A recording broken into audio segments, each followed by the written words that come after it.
औज़ुबिल्लाहिमिनश्शैतानिर्रजीम बिस्मिल्लाहिर्रहमानिर्रहीम। Biology second year. आज हमारा टॉपिक है excretion in representative animals. Representative animals का मतलब है कि मुख्तलिफ हैबिटाट के लिहाज से जो एनिमल्स हैं उनके अंदर एक्सक्रीशन, या फिर हमने लास्ट लेक्चर में पढ़ा था मोनोटेलिक, यूरियोटेलिक और यूरिकोटेलिक ऑर्गेनिज़म्स या एनिमल्स। तो वो मोनोटेलिक कौन से हैं, यूरियोटेलिक और यूरिकोटेलिक, उस लिहाज से रिप्रेजेंटेड एनिमल्स के अंदर excretion. First of all, excretion in hydra. Hydra is a cnidarian, does not have specialized excretory structure. In it, waste products simply diffuse into the isoosmotic surroundings. तो hydra के अंदर कोई specialised excretory structure नहीं होता। तो इस तरह ये अपने वेस्ट प्रोडक्ट जो हैं सिंपली आइसोosmotic सराउंडिंग के अंदर, क्योंकि इसका जो इन्वायरमेंट है इंटरनल और एक्सटर्नल वो आइसोटोनिक होता है, तो आइसोosmotic सराउंडिंग के अंदर ये अपने वेस्ट मटेरियल को डिफ्यूजन के ज़रिए एलिमिनेट करता है या फिर अपने वेस्ट प्रोडक्ट्स को खारिज कर देता है। तो ये एक्सक्रीशन इन हाइड्रा, यहाँ से MCQ आ जाता है कि हाइड्रा अपने वेस्ट मटेरियल को या वेस्ट प्रोडक्ट को कैसे एलिमिनेट करता है, एक्टिव ट्रांसपोर्ट के ज़रिए, डिफ्यूजन के ज़रिए या किसी आर्गन के ज़रिए, तो डिफ्यूजन के ज़रिए। Excretion in planaria. Planaria, the animal of group of flatworms, have simple tubular excretory system called protonephridium। अब यहाँ से ये शॉर्ट क्वेश्चन आता है, प्रोटोनेफ्रीडियम।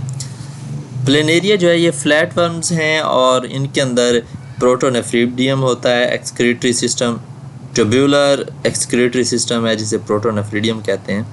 अब नेक्स्ट प्रोटोनेफ्रीडियम की डेफिनेशन है, protonephridium is a network of closed tubules. Protonephridium एक क्लोज्ड या बंद नालियों का एक जाल है, विदाउट इंटरनल ओपनिंग्स, इनकी अंदरूनी कोई ओपनिंग नहीं होती। Tubular system is spread through out the body and branches. Tubular system जो है ये पूरे बॉडी के अंदर स्प्रेड हुआ होता है, फैला हुआ होता है, और इसकी ब्रांचेस जो होती हैं वो केप्ड होती हैं, ऊपर से ढकी हुई होती हैं by a cellular setup termed as flame cell.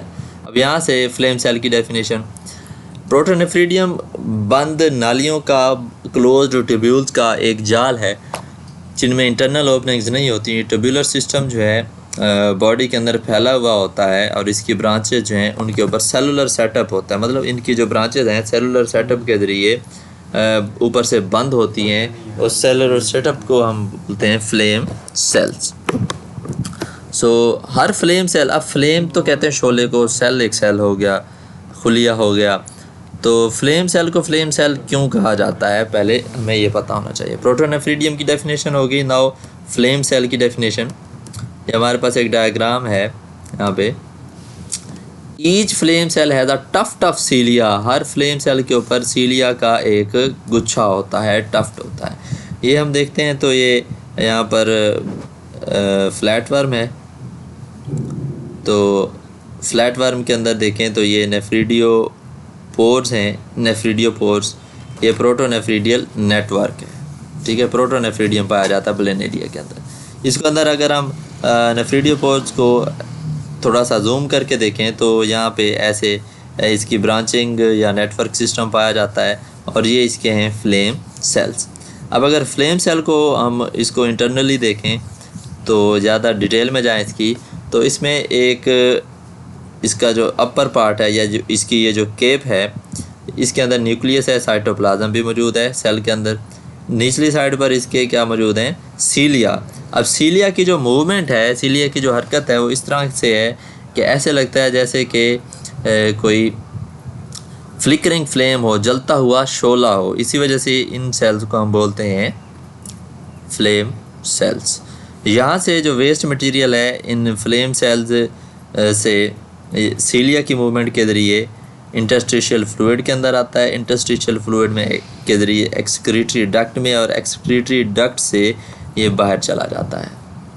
Each flame cell has a tuft of cilia. हर फ्लेम सेल के अंदर सीलिया का एक गुच्छा होता है जिसकी बीटिंग से, जिसकी मूवमेंट से इंटरस्टिशियल फ्लूइड जो है वो ट्यूबुलर सिस्टम के अंदर आ जाता है। यहाँ से इंटरस्टिशियल फ्लूइड, बॉडी फ्लूइड जो है ना, जब सीलिया मूव करेंगे तो ये यहाँ से कहाँ पर आ जाएगा, इस डक्ट के अंदर आ जाएगा। Beating of cilia looks like a flickering flame. Cilia की हरकत, सीलिया की मूवमेंट ऐसे नज़र आती है जैसे कि कोई जलता हुआ, टिमटिमाता हुआ शोला हो, तो इस वजह से इन सेल्स को फ्लेम सेल्स कहते हैं। Tubular system is drained into the excretory duct which open to the exterior through several nephridopores। अब ट्यूबुलर सिस्टम जो है वो वेस्ट मटेरियल को एक्सक्रीटरी डक्ट के अंदर लेकर आता है। एक्सक्रीटरी डक्ट जो है बाहर की तरफ ओपन होती हैं, which open to the exterior, बाहर की जानिब ओपन होती हैं, इंटीरियर नहीं, एक्सटीरियरली ओपन होती हैं थ्रू सेवरल नेफ्रिडियोपोर्स। ये नेफ्रिडियोपोर्स हैं, नेफ्रिडियोपोर्स के ज़रिए ये बाहर की जानिब ओपन होंगी। Now fresh water flatworms excrete very dilute urine. Fresh water flatworm जो होते हैं वो डाइल्यूट यूराइन खारिज करते हैं। पैरासिटिक फ्लैटवर्म जो होते हैं वो आइसोटोनिक होते हैं होस्ट के इन्वायरमेंट के लिहाज से। Mainly function in disposing nitrogenous waste, ख़ास तौर पर नाइट्रोजनस वेस्ट को डिस्पोज करने के लिहाज से उनका जो इन्वायरमेंट होता है वो isotonic to their host environment होता है। तो दो तरह के फ्लैटवर्म्स, हमें पता है कि फ्लैटवर्म हमारे अंदर पैरासाइट के तौर पर भी रहते हैं, बीमारियां भी फैलाते हैं। तो ये प्लेनेरिया की दोनों डायग्राम्स हमने करनी है, ख़ास तौर पर फ्लेम सेल की जो डायग्राम है वो शॉर्ट क्वेश्चन में बनाना होती है। नेक्स्ट है एक्सक्रीशन इन अर्थवर्म। अर्थवर्म के अंदर एक्सक्रीशन हम देखते हैं। Earthworm is an ideal example of another type of tubular excretory system called metanephridium. Planaria के अंदर हमने पढ़ा था सिंपल ट्यूबुलर सिस्टम होता है जिसे प्रोटोनेफ्रीडियम कहते हैं। अर्थवर्म के अंदर भी ट्यूबुलर एक्सक्रीटरी सिस्टम है जिसे हम मेटानेफ्रीडियम कहते हैं, नॉट प्रोटोनेफ्रीडियम बल्कि मेटानेफ्रीडियम। हर सेगमेंट जो है अर्थवर्म का, इसके अंदर एक मेटानेफ्रीडिया का पेयर होता है। अर्थवर्म का हर सेगमेंट जो है उसके अंदर मेटानेफ्रीडिया का एक पेयर होगा। ये सिस्टम जो है इसकी इंटरनल सिलिएटेड ओपनिंग होती है जिसे कहते हैं नेफ्रोस्टोम। अब ये देखें जी, ये एक पेयर मौजूद है यहाँ पर, एक सेगमेंट के अंदर एक पेयर मौजूद होता है मेटानेफ्रीडियम का, दैट इज़ अ पेयर। ये अब हर सेगमेंट के अंदर एक ओपनिंग होती है, इंटरनल सिलिएटेड ओपनिंग होती है जिसे कहते हैं नेफ्रिडियोस्टोम। स्टोम मतलब सुराख, नेफ्रिडियोस्टोम, नेफ्रीडिया से लफ्ज़ निकला हुआ है। तो यहाँ पर अगर देखें इस नेफ्रिडियोस्टोम के ऊपर, तो इसके ऊपर छोटे छोटे सीलिया भी मौजूद हैं, इसी वजह से इसको इंटरनल सिलिएटेड ओपनिंग या नेफ्रोस्टोम कहते हैं। Immersed in a coelomic fluid and enveloped by a network of capillary. अब ये क्या होता है, ये नेफ्रोस्टोम देखें यहाँ पर भी इस सेगमेंट का, तो ये नेफ्रोस्टोम जो है सिलोमिक फ्लूइड या अर्थवर्म की जो बॉडी का फ्लूइड होता है उसको सिलोमिक फ्लूइड कहते हैं। उस फ्लूइड के अंदर इमर्स्ड होता है, डूबा हुआ होता है, और इसके ऊपर जो है कैपिलरीज का एक नेटवर्क होता है, enveloped by a network of capillaries, मतलब कि इसके ऊपर कैपिलरीज का एक जाल बिछा हुआ होता है। Nephrostomes collects coelomic fluid. Nephrostome के अंदर सिलोमिक फ्लूइड आता है। As fluid moves along the tubule, epithelium reabsorb salts from the lumen and send to blood vessels surrounding the nephridium।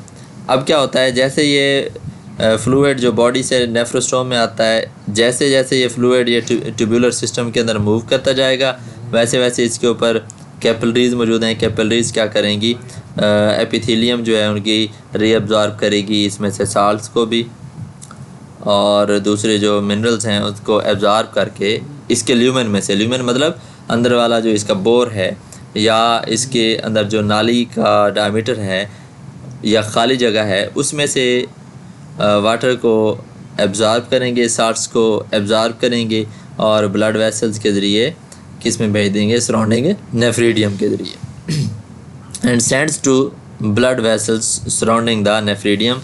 और ये जो कैपिलरीज हैं, ये कैपिलरीज क्या करेंगी, ये साल्ट्स को एब्जॉर्ब करके ब्लड वेसल्स में भेजेंगी। ब्लड वेसल्स कहाँ पर मौजूद हैं, जो नेफ्रीडियम को सराउंड किए हुए हैं। अब साल्ट्स जो थे वो रीअब्जॉर्ब हो गए, या वाटर अगर कम है तो वो रीअब्जॉर्ब हो गया, बाकी बचने वाले जो मटेरियल हैं वो एक्सक्रीटरी मटेरियल होंगे, वो नेफ्रीडियोपोर के ज़रिए नॉट नेफ्रीडियोस्टोम, नेफ्रीडियोपोर के ज़रिए बॉडी से बाहर खारिज कर दिए जाएंगे। अब बात यहाँ पर ये है कि इस सेगमेंट का यहाँ पर जो वेस्ट मटेरियल होगा वो इस नेफ्रोस्टोम के अंदर आएगा, यहाँ से इस सेगमेंट में आएगा, यहाँ से होता हुआ ये जो ब्लड कैपिलरीज हैं ये इसको क्या कर लेंगी, इसमें से इस फ्लूइड में से साल्ट्स और वाटर अब्जॉर्ब करके वेस्ट मटेरियल को फिर यहाँ से होते हुए इस सेगमेंट में से रिलीज़ किया जाएगा। मतलब कि अगर हम कहें कि ये सेगमेंट नंबर 1 है, ये 2 है, तो सेगमेंट नंबर 1 का जो वेस्ट मटेरियल है वो सेगमेंट नंबर 2 से रिलीज़ होगा, और सेगमेंट नंबर 2 का वेस्ट मटेरियल सेगमेंट नंबर 3 से रिलीज़ होगा। इस तरह से 14 जो है इसके सेगमेंट्स होते हैं अर्थवर्म के आमतौर पर। तो हर पहले सेगमेंट का जो वेस्ट मटेरियल है दूसरा सेगमेंट उसे रिलीज़ करेगा। The left over appears as urine containing the nitrogenous waste, बाकी जो बचने वाला जो मटेरियल होता है या जो वेस्ट मटेरियल या फ्लूइड होता है वो यूरिन की सूरत में अपेयर होता है, और उसके अंदर नाइट्रोजनस वेस्ट होती हैं जिसे बॉडी से बाहर खारिज किया जाता है। So that is the septum, दो सेगमेंट्स के दरमियान वाली दीवार है, ये इसका ब्लेडर कहलाता है। ये इनकी कलेक्टिंग ट्यूब्यूल्स हैं, ये इनके ऊपर कैपिलरी नेटवर्क हैं। तो मेटानेफ्रीडियम और प्रोटोनेफ्रीडियम के अंदर डिफरेंस आ जाता है, तो ये शॉर्ट क्वेश्चन भी आपने अच्छे तरीके से तैयार करना है। इनकी एग्जांपल्स भी आपको पता होना चाहिए कि प्रोटोनेफ्रीडियम जो है वो प्लेनेरिया में था और मेटानेफ्रीडियम अर्थवर्म के अंदर मौजूद है। तो आज का हमारा टॉपिक यही है। इंशाल्लाह नेक्स्ट मिलते हैं एक नए टॉपिक के साथ, तब तक के लिए अल्लाह हाफिज़।